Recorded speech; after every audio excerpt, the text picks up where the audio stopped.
하고 축복합니다. 마지막으로는 은혜 받읍시다. 이렇게 해야 됩니다. 알겠습니다. 제가 일부 예배 이 시간에 새 가족들이 얼마나 있을까 생각을 해서 실눈 뜨고 봤어요. 이렇게 실눈 뜨고 봤더니만 지난주에 이어서 이번 주에 저한테는 낯선 얼굴이 두 사람 있고, 지난주에도 졸다가 간 사람 한 사람이 또 있습니다. 이렇게 세 사람에게 오늘 특별히 복음을 전할 테니까, 여기서 보면요 졸고 있는 게 다 보여요. 이렇게 보면 오늘 집사님 간밤사이에 뭘 하셨는데 저렇게 예배 시간에 졸고 계시나. 그리고 아주 안타까울 때가 있어요. 본인은 눈 감고 직접 주님 만나러 간다고 하는 건 내가 기특해서 이해는 가지만은, 그래도 설교 시간만큼은 정신을 번쩍 차리고, 제가 가끔가다 말씀을 드리죠. 설교는 귀로 듣는 게 아니라 눈으로 듣는다, 이렇게 얘기를 하잖아요. 그러니까 눈을 딱 뜨시고 저를 쳐다보시고, 제가 여러분을 못 보더라도 여러분은 저를 보셔야 됩니다. 그리고 말씀을 들어야 된다고 하는 것이죠. 자, 오늘은요 사형리에 대해서 말씀을 좀 드리려고 합니다. 사형리에 대해서 들어보셨습니까? 하는 그런 질문을 던지면요, 사형리라고 하는 것은 네 가지 영적인 원리를 이야기해요. 성경에 나오는 것을 잘 이렇게 요약한 네 가지 영적인 원리가 사형리입니다. 오늘 제가 여러분에게 이 사형리를 들려드리면서, 나는 지금 복음을 제대로 알고 있는가, 그리고 내가 복음 안에 거하고 있는가, 또 내가 다른 사람한테 복음을 전할 때는 이렇게 전해야 되겠구나 하는 그런 마음을 가지고 오늘도 이 사형리에 대한 말씀을 잘 들어주셨으면 감사하겠습니다. 자연에 자연 법칙이 있듯이 하나님과 인간 사이에도 법칙이 있습니다. 바로 영적인 원리입니다. 그리고 이 사형리는 좀 전에 말씀드린 것처럼 영적인 네 가지 법칙이죠. 그 첫 번째 법칙을부터 이제 말씀을 드리는데, 제일 원리는 뭐냐? 자, 한번 띄워주시고, 잘 보이시나요? 자, 이제 한번 다 같이 읽겠습니다. 시작. 하나님은 당신을 사랑하시며 당신을 위한 놀라운 계획을 가지고 계신다. 하나님은 당신을 사랑하시고 당신을 위한 놀라운 계획을 갖고 계신다고 성경은 기록되어져 있어요. 먼저 하나님의 사랑입니다. 창세기 1장 27절에 보면 하나님이 자기 형상 곧 하나님의 형상대로 사람을 창조하셔서 남자와 여자를 창조했다 그래요. 지난주에도 말씀드린 것처럼 특별히 인간만 하나님의 형상대로 만들어졌어요. 제가 요 얘기까지는 안 하려고 했는데, 제가 한때 애완견을 키웠을 때가 있었습니다. 그 이름은 줄리엣입니다. 제가 예전에 있었던 교회에도 사택이 교회 그 위층에 있었습니다.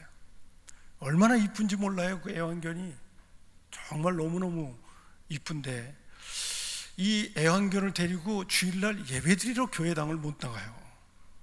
왜냐하면 애완견은 아무리 이쁘더라도 예배드릴 줄을 몰라요. 눈치도 없어요. 그래서 제가 그 애완견을 키우면서 느껴봤어요. 이래서 사람과 동물이 다른 거구나. 아무리 이쁜 애완견이고 같이 정이 든 애완견이더라도 이놈은 예배드릴 줄을 몰라요. 종교성이 없어. 종교성이 한마디로. 그래가지고 하나님이 인간은 특별히 만들었구나. 제가 여러분에게 지금 드리는 것처럼 인간은 만물의 영장인과 동시에 하나님의 형상대로 만들었어요. 그래서 인간만이 예배할 줄을 알아요. 보이는 것으로만 모든 걸 판단하지 않고 보이지 않는 세계도 바라볼 수 있는 눈이 있다는 사실이에요. 그러니까 인간을 그렇게 만들었어요. 그러니까 하나님의 속성이 인간 속에 있기 때문에 하나님은 인간을 정말 사랑하십니다. 요한복음 3장 16절 여러분에게 지금 본문 말씀으로 삼았던 것은, 하나님이 세상을 이처럼 사랑하사. 이처럼이라는 얘기는 첫 번째는 하나님의 속성을 가지고 인간을 만들었기 때문에 그렇고요, 그 다음에 하나밖에 없는 외아들을 우리하고 바꿔치기 하기 위해서 그를 희생제물로 우리에게 주면서까지 우리를 사랑하시고 우리를 구원하시려고 했다 하는 그런 의미가 담겨져 있습니다. 하나님이 세상을 이처럼 사랑하사 독생자를 주셨으니 이는 저를 믿는 자마다 멸망치 않고 영생을 얻는다. 여러분, 자신감을 가지셔도 괜찮아요. 어떤 자신감이냐면 저와 여러분은 정말 하나님의 특별한 사랑을 입은 자들이라. 좀 부족하고 연약한 부분이 있어도요, 고슴도치는 지 새끼 이쁜 것처럼 하나님은 우리를 바라볼 때 이놈 참 속 되게 세기네, 그래도 이쁜 거예요. 그게 바로 하나님이 택하신 백성이기도 하고 하나님이 인간을 사랑하는 아주 기본적인 모습입니다. 두 번째로는 하나님은 인간에 대한 계획을 갖고 있어요. 요한복음 10장 10절에 보면 내가 온 것은 양으로 생명을 얻게 하고 더 풍성히 얻게 하려고 우리 예수님께서 이 땅에 오셨다는 거예요. 그러니까 예수 믿고 구원받고 지옥 가지 않고 천국 간다, 이 정도로 끝나는 게 아니에요. 우리가 이 땅에서부터 풍성한 삶을 영원한 하늘나라까지 누려갈 수 있는 그런 축복의 그릇으로 우리를 삼아주셨다는 것입니다. 근데 문제는 뭐냐 하면 많은 사람들이 이 풍성한 삶을 알지 못하고 누리지 못하고 있다는 것입니다. 왜 그럴까요? 자, 이제 두 번째 원리로 들어갑니다. 두 번째 원리, 이제 우리 또 다 같이 한번 읽어봅니다. 시작. 사람은 죄에 빠져 하나님으로부터 떠나 있습니다. 그러므로 하나님의 사랑과 계획을 알 수 없고 또 그것을 체험할 수 없습니다. 로마서 3장 23절에 있는 말씀 보니까 모든 사람이 죄를 범하였음에 하나님의 영광에 이르지 못했다고 그랬어요. 모든 사람이 죄를 범한 거예요.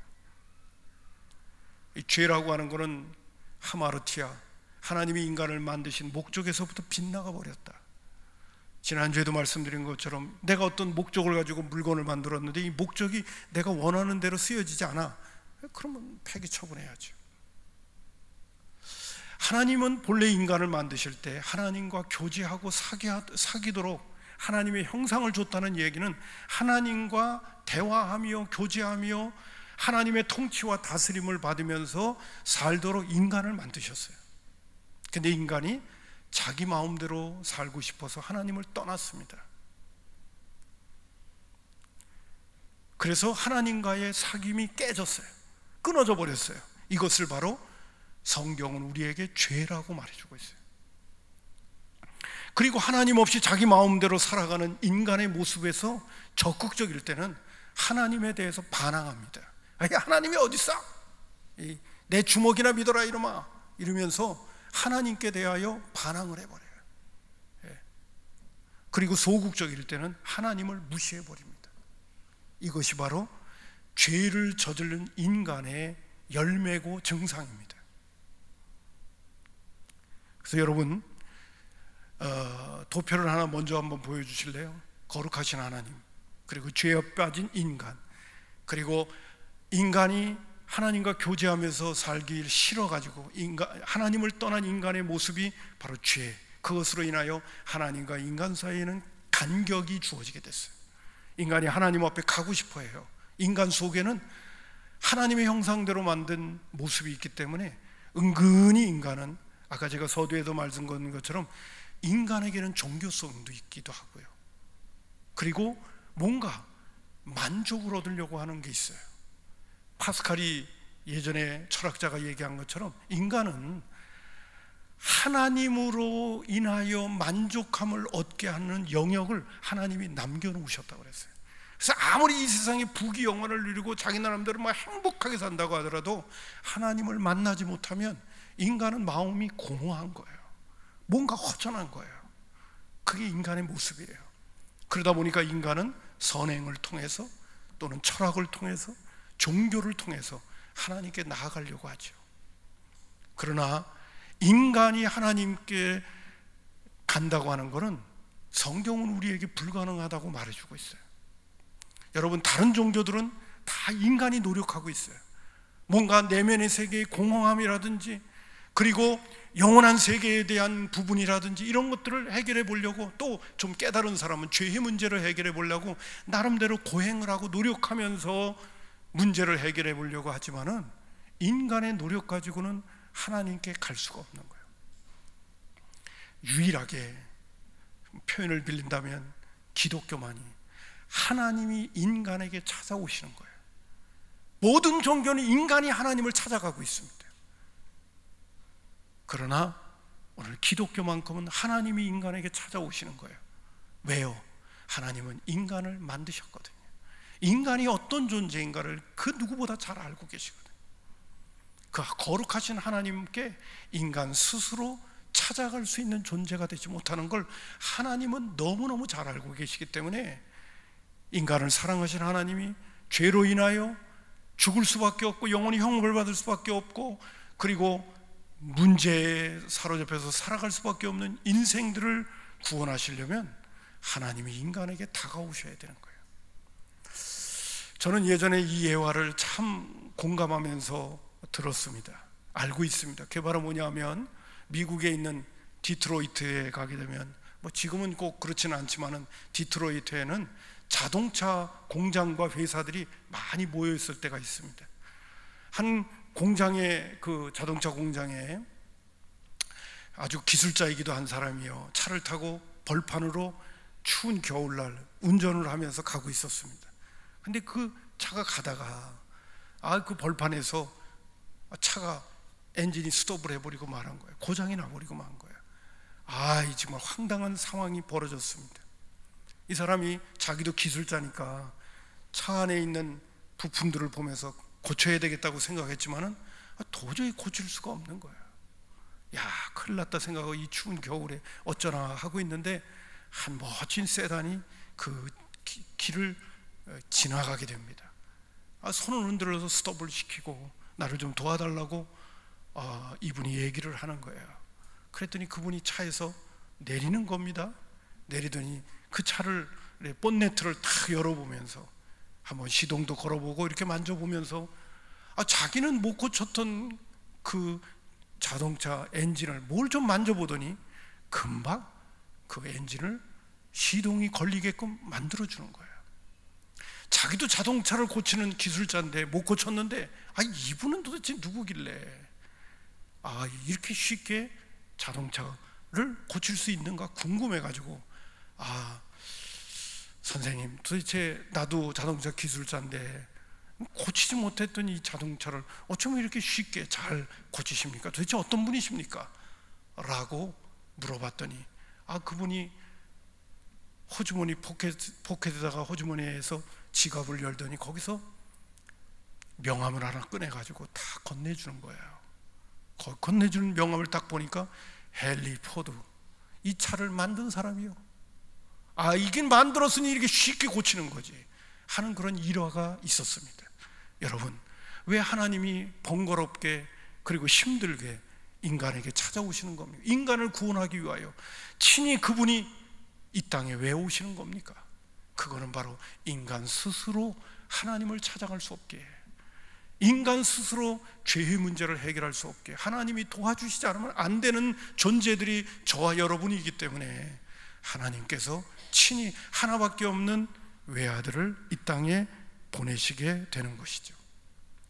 저는 질문을 이렇게 던집니다. 그러면 인간의 죄의 문제를 해결하고 하나님께 나아갈 수 있는 길을 하나님은 어떻게 제시했는가? 예수 그리스도를 통해서 제시하는 거예요. 자, 제3원리 보겠습니다. 한번 또 읽어보겠습니다. 준비되셨죠? 읽습니다. 시작. 예수 그리스도만이 사람의 죄를 해결할 수 있는 유일한 길입니다. 그를 통해 당신에 대한 하나님의 사랑과 계획을 알게 되며 또 그것을 체험하게 됩니다. 사도행전 4장 12절에 보면 다른 이로서는 구원 얻을 수 없나니 천하 사람 중에 구원 얻을 만한 다른 이름을 우리에게 주신 일이 없다고 했어요. 요한복음 14장 6절에 예수님께서 직접 말씀하셨습니다. 내가 곧 길이요 진리요 생명이니 나로 말미암지 않고는 아버지께로 올 자가 없다고 그랬어요. 예수님만이 내가 곧 길, 진리, 생명이니 나로 말미암지 않고는 아버지께로 올 자가 없어요. 주님이 말씀하신 거예요. 세상 사람들은 그런 얘기를 합니다. 기독교는 너무 독선이 심해. 왜 예수만 믿어야 된다고 그러는 거야 도대체? 산 꼭대기에 올라가려고 하면 동쪽으로도 올라갈 수 있고 서쪽으로도 올라갈 수 있고 남쪽 북쪽 지름길 뭐 이런 길로 다 올라갈 수 있지, 왜 꼭 예수만 믿어야 된다는 거야? 라고 그렇게 손가락질하는 사람이 있습니다.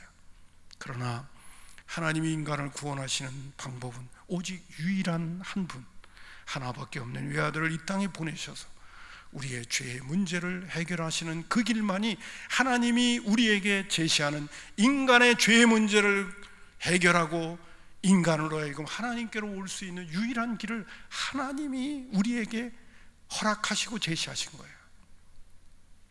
여러분, 예수 믿고 주 안에서 사시는 분 행복한 줄 믿으시기를 바랍니다. 이거 정말 복된 일이에요. 예수 안에서 산다는 거, 예수 믿고 산다는 거, 아주 특별한 하나님의 은혜를 입은 사람들이죠. 오늘도 세상의 가치관, 포스트 모더니즘, 절대는 없다고 얘기하는 이 세상의 가치관 가운데 절대를 믿을 수 있다는 거, 이건 놀라운 축복이 아닐 수 없어요. 여러분, 예수님께서는 우리의 죄를 대신해서 십자가에 못 박아 죽으셨습니다. 로마서 5장 8절에 보니까 우리가 아직 죄인 되었을 때 그리스도께서 우리를 위하여 죽으심으로 하나님께서 우리에게 대한 자기의 사랑을 확증했다고 그랬어요. 고린도후서 5장 21절, 하나님이 죄를 알지도 못하신 이 예수를 우리를 대신하여 죄를 삼았다고 말해주고 있어요. 또한 그분은 우리의 죽음의 문제, 인생의 가장 궁극적인 문제인 죽음의 문제를 해결해 주시기 위하여 죽음에서 다시 살아나셨습니다. 고린도서 15장 3절부터 6절 보면, 내가 받은 것을 먼저 너희에게 전하노니 이는 성경대로 그리스도께서 우리 죄를 위하여 죽으시고 장사 지낸 바 되었다가 성경대로 사흘 만에 다시 살아나서 게바에게 보이시고 후에 12제자에게와 그 후에 500여 형제들에게 일시에 보여주셨다고 우리에게 말해주고 있습니다. 자, 그렇다면 이 세 가지 원리를 아는 것만으로는 충분하지 않아요. 이제 결정적으로 중요한 것이 있습니다. 그것은 바로 네 번째 원리가 주어지게 되어집니다. 자, 네 번째 원리 한번 보겠습니다. 준비되셨죠? 이제 다 같이 또 합독합니다. 시작. 예수님을 나의 구원의 주인이며 나의 하나님으로 믿어야 합니다.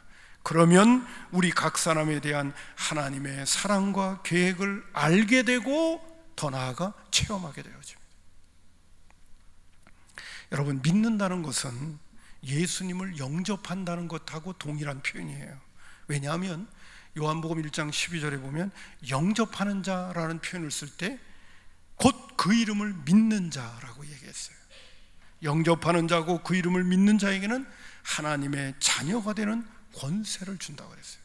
그러니까 예수 믿는다는 게 뭐냐? 예수님이 나의 구세주고 그리고 하나님이 보내신 하나님의 아들이기 때문에 그분은 또한 나의 하나님이시다 라고 고백하고 믿는다는 것은 어떻게 반응하는 거냐라고 한다면 그분을 내가 영접하는 거예요.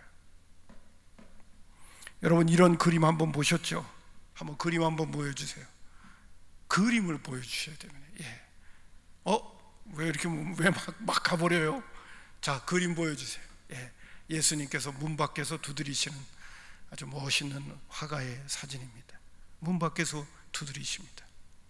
계시록 3장 20절에 보면, 볼지어다 내가 문 밖에서 두드리노니 누구든지 내 음성을 듣고 문을 열면 내가 그에게로 돌아가 그와 더불어 먹고 그는 나와 더불어 먹으리라고 말씀하셨어요. 여러분, 이 그림 가운데 아주 특징이 하나 있어요. 문고리가 밖에 없다는 것입니다. 사람이 열 수가 없어요. 안에서만 열 수가 있어요. 바로 영접한다는 건 뭐냐? 믿는다는 건 뭐냐? 밖에서 문을 우리 주님께서 두드리실 때 내가 마음 문을 열고 그분을 내 마음으로 받아들이는 거예요.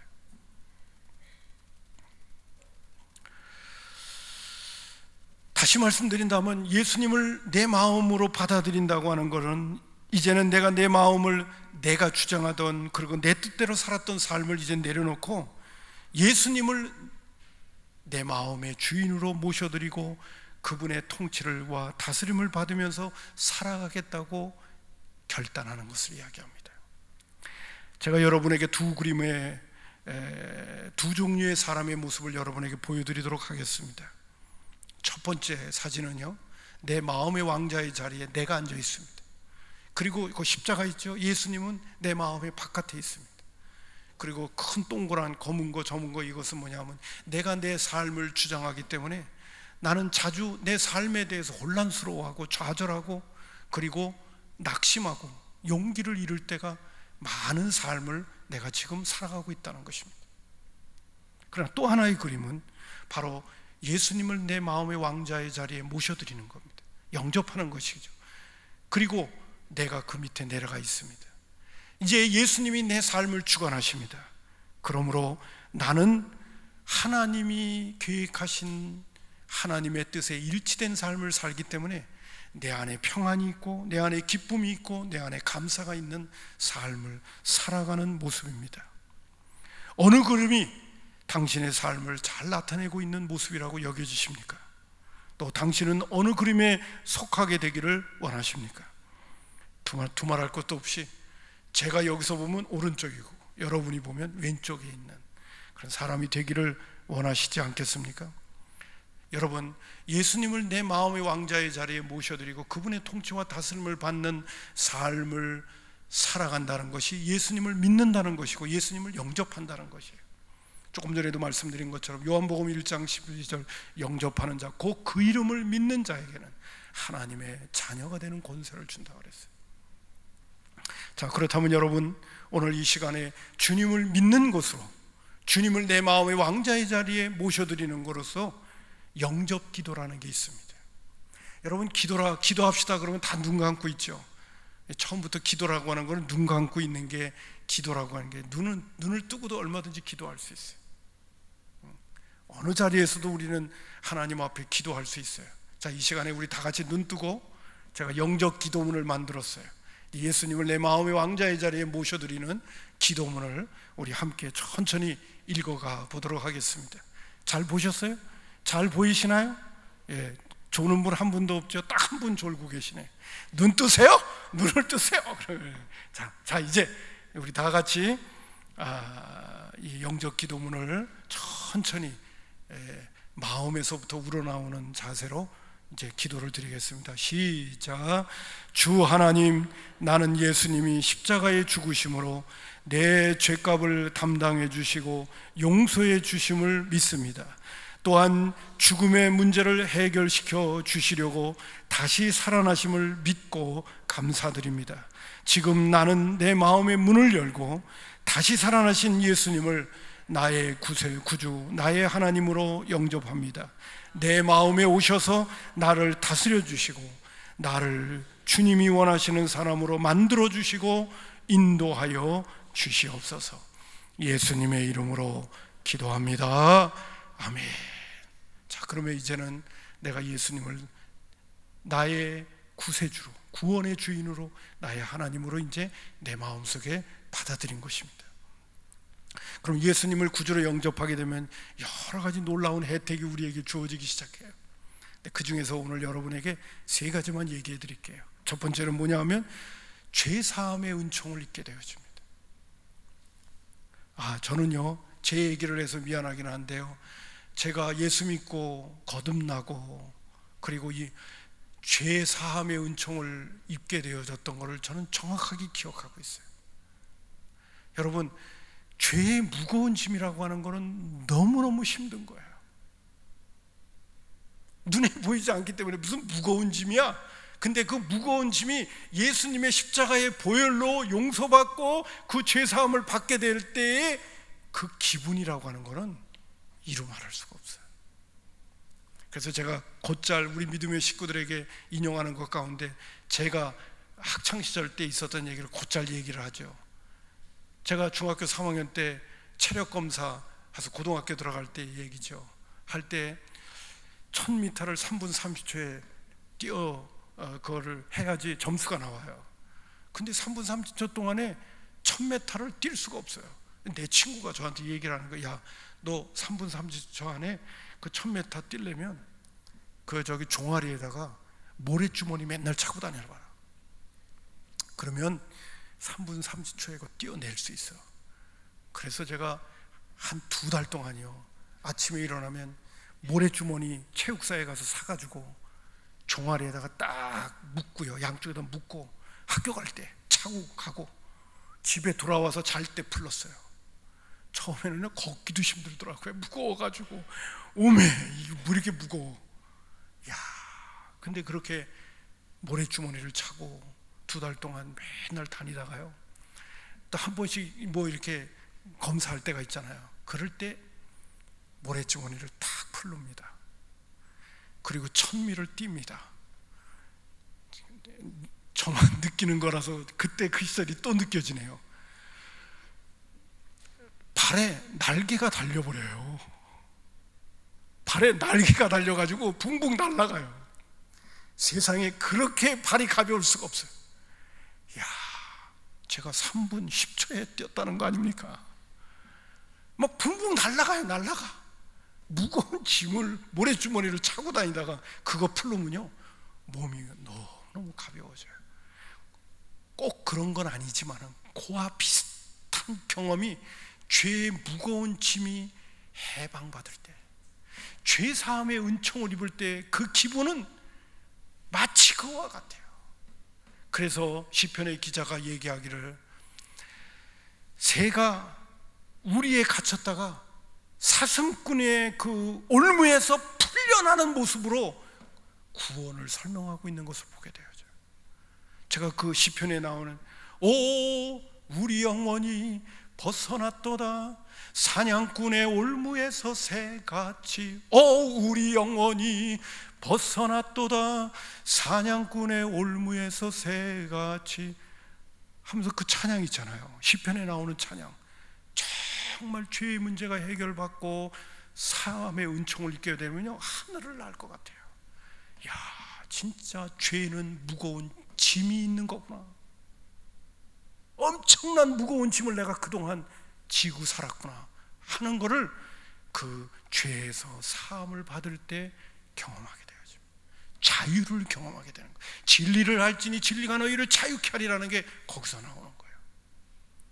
성경 말씀 요한복음 1장 7절에 보면 그 아들 예수의 피가 우리를 모든 죄에서 깨끗하게 하실 것이요, 예수의 피란 십자가에서 흘리신 보혈의 은혜입니다. 사도행전 3장 19절, 그러므로 너희가 회개하고 돌이켜 너희의 죄 없이 함을 받으라. 이같이 하면 유쾌하게 되는 날이 주 앞으로부터 이를 것이라고 말씀을 해주고 계시는 겁니다.